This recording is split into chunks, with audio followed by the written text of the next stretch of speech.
Well, let's just say it was interesting.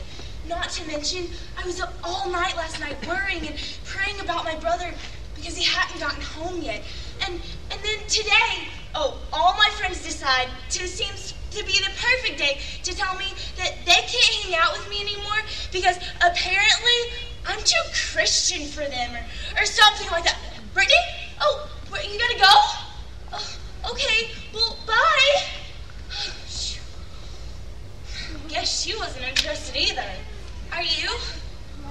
Because you see, I haven't always been like this.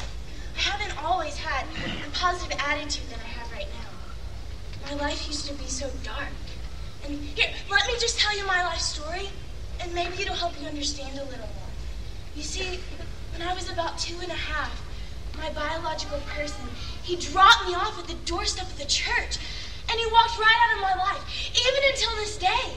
And so my mom got remarried, and let's just say that marriage was not ideal.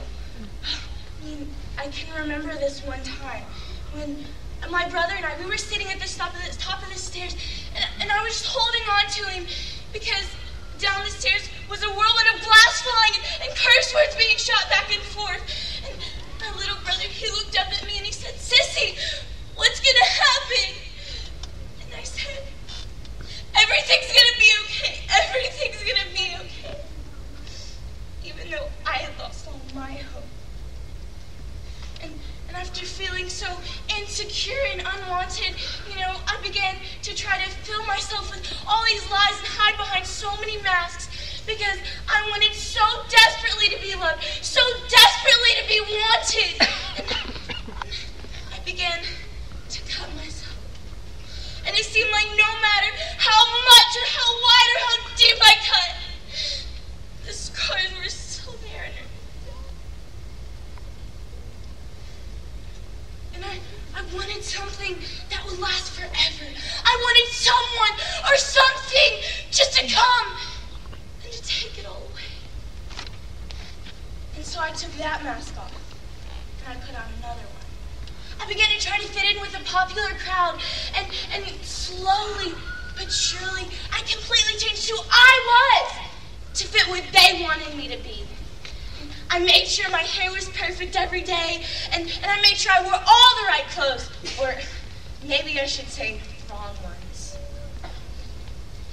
And, I just wanted so desperately to be loved, and then I got so caught up in the race for popularity and seeking male attention that it consumed me, and I lost myself.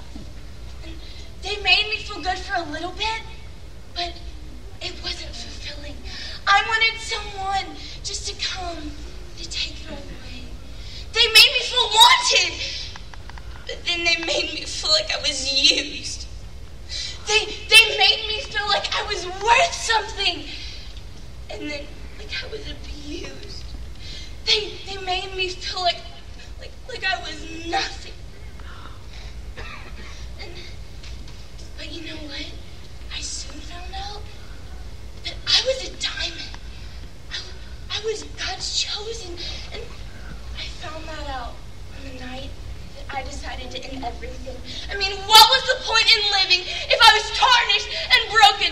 What was the point in living? Who would ever accept someone like me?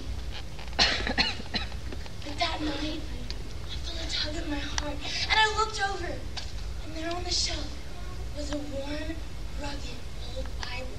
And it reminded me so much of myself.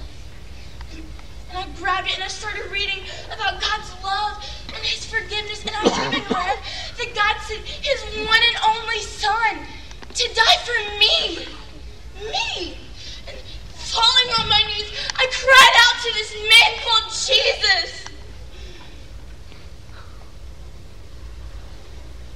And that and everything in my life began to fall into place. God took away all those feelings of worthlessness, and He turned them into overwhelming joy and peace. He took away all the resentment and bitterness and anger, and He helped me to forgive my biological person. And now I even love him with a love that only God could give. And you know what? God still loves me. I'm not perfect, and my family isn't perfect either. But I'm forgiven, and he loves me so much. I mean, I'm a princess, and God is my King of Kings. And you know what? God loves me, and I have a daddy now. Oh, and beyond all that, God even blessed me with an earthly dad. Oh, that's my dad pulling up. He's always right on time.